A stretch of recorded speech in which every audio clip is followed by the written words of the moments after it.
Hello mga kumarates, this is Mami Loy with another mini vlog. At ito na nga mga kumarates, yung part 3 ng ating Christmas party. Medyo natagalan na nga ako sa pag-e-edit ng video na to. Ini-upload ko nga muna mga kumarates yung mga full video ng aming games. Dahil dito nga sa mini vlog ko na to ay shinortcut ko na lang. Dahil kung isasama ko pa yung mga buong video ay naku baka abutin tayo ng siyam-siyam. Nakatapos nga lang pala namin kumain ng tanghalian yan at ayan nagpapahinga nga muna sila. At tingnan nyo naman ito mag-asawang ito, naka-couple shirt pa, sana all. At maya-maya nga ay dumating na nga rin si Kapreni. At ayan nga, may dala-dala nga siyang tikoy. Yung tikoy nga pala sa kanila ay yung parang kakanin sa atin na sapin-sapin. At ayan nga, kumuha nga ako ng isa at titikman nga natin. Tingnan nyo nga at ganito nga ang itsura niya. Tikoy nga pala ang tawag sa kanila niyan, pero sa atin nga ay sapin-sapin kung tawagin. At in fairness, ngayon nga lang ako nakatikim ng ganitong tikoy sa kanila. Ang sabi ko nga kay Kapreni ay kung sino ang gumawa, yung tsahin daw niya. Masarap siya at hindi nga ganun katamis. At ayan, pagkatapos ng kumain ay tingnan nyo naman itong mga nagpapahinga nga muna. At ayan nga mga nagre-retouch nga muna sila dahil nga mamaya ay magbubunutan na kung anong kulay ng team namin. Maigi na lang talaga dito nga sa side na to ay hindi nga masyadong mainit. At meron nga pala kaming kasamang singer. At itong si Buntis nga palang ito may tinatago palang galing sa kantahan.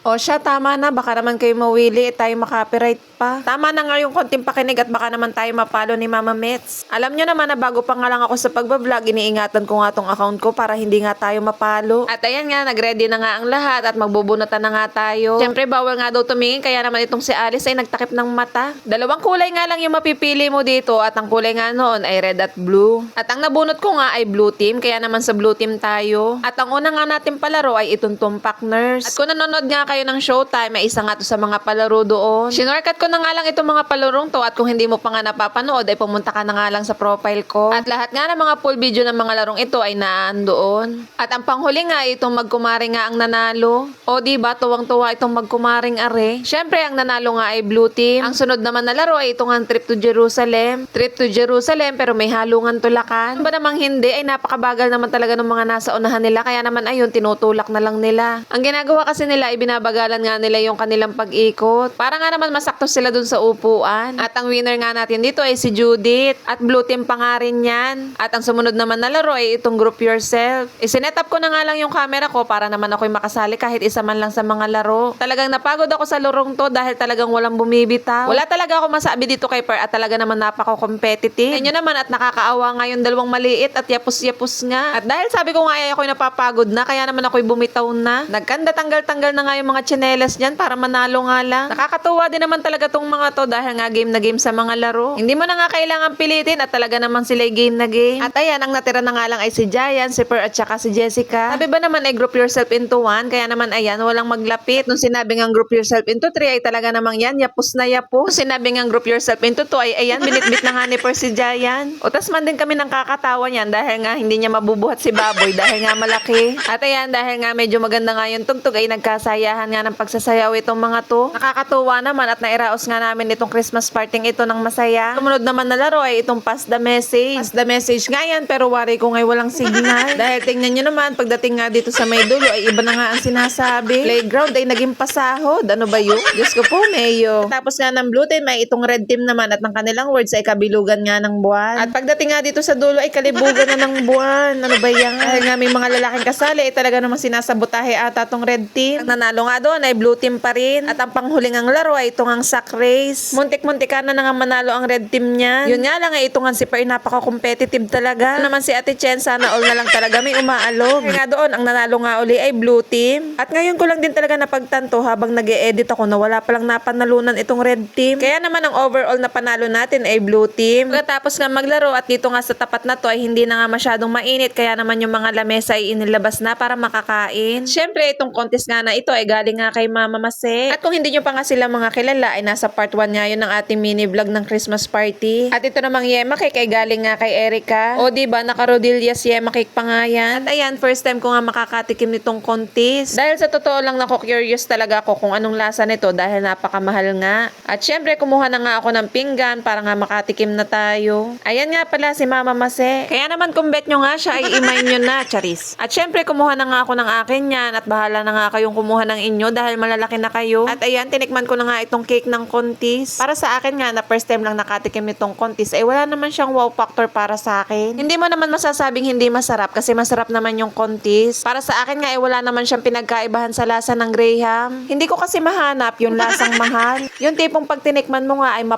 kaya pala mahal. Wala siyang ganun. At ayan, nung natikman nga ni Buntis yung Contis ay umayaw na nga.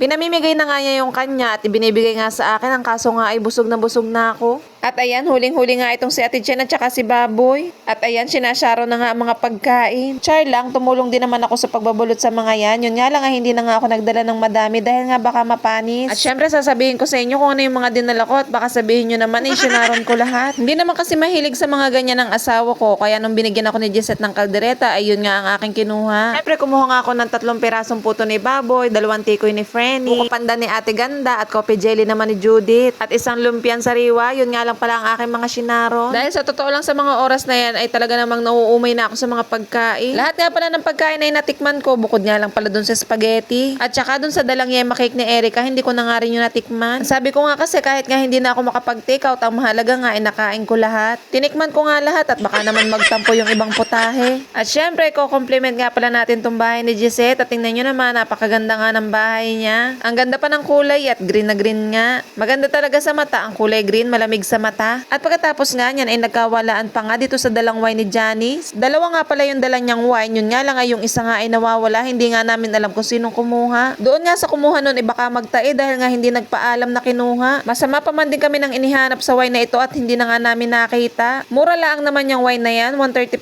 lang ay hindi pa makabili. Hindi nga natin maiiwasan na meron nga tayong mga kasamahan na gayon. Kaya wag nga natin pamihasanin sa sarili natin na kumukuha tayo ng hindi atin dahil nga hindi magandang tingnan. At dun sa kumuha nga nun ay alam mo na nga sa sarili mo kung sino ka. At pagkatapos nga namin yan ay ayan nga nagpaalam na nga ako dito sa ating mga kumarite. At shoutout nga pala dito sa aking mga katrabaho at talaga namang super saya ng Christmas party ito. At dahil malayo pa nga ang uuwian namin ay nauna na nga kami dito sa aming mga kasamahan. At ayan, tingnan nyo naman at nababay na nga sila sa inyo at uuwi na nga kami. At shoutout nga pala dito kay Sir Kim at hindi ko nga daw siya binabati at nagtatampo. Ayan nga po pala ang staff namin sa packing. At ayan, shoutout nga pala kay Sir Kim, kay Aram, kay JL, kay Marco at kay Kafreni. Siyempre dun sa tahimik na asawa nga pala ni Per na si Noel. At ayan, tingnan nyo nga ang ating mga kumartes at madaming andala. Sa susunod pala ay magbabagrade na tayo para naman alam natin kung sino yung kumuha ng wine. Ay Diyos ko po, bibili na lang ako at murang-mura lang naman oo. Kesa magbibit-bit ka pa ay napakabigat din naman ng bote ng wine. At ang mga kasamahan ko nga palang umuwi ay yung mga malalayo din ang uuwian. Umalis nga pala kami yan ay alas 5 pasado na. Siyempre babiyahe pa nga kami at aabutin pa nga kami ng gabi sa daan. At ayan, kasama ko nga pala si Ate Arlene, si Buntis, si Mau, si Cristel, si Ate Ganda, si Padin at si Ate Chen. At ayan, baka magtampo si Ate Girlie at hindi ko nga nabanggit. At yung iba nga na malalapit naman ay nagpaiwan na nga dun kina Gisette. Dahil sila nga ay magiinuman pa kaya naman umuna na kami sa kanila. Hindi rin kasi ako mga kumartes nagiinom kapag alam kong malayo ang aking pupuntahan. At hindi pa nga kami nakakalayo niyan ay maya-maya nga tumawag nga itong si Alice. Siya na lang kasi yung naiwang taga malayo ay ewan ko ba kung bakit magpapaiwan pa. Siguro nga ay napag-isip-isip niya nga na wala na nga siyang kasamang malayo kaya naman ayan, inantay na nga namin. At dito nga sa subdivision ni na Gisette ay napakasarap nga ng hangin. At sa hapon nga ay may mga bata na nga rin mga naglalaro. Hindi rin naman malayo sa may gate itong bahay ni na Gisette kaya naman ayan, nandito na nga kami sa may gate. At yun lang naman mga kumarites ang kaganapan natin. See you po ulit sa aking mga susunod na mini vlog. Bye!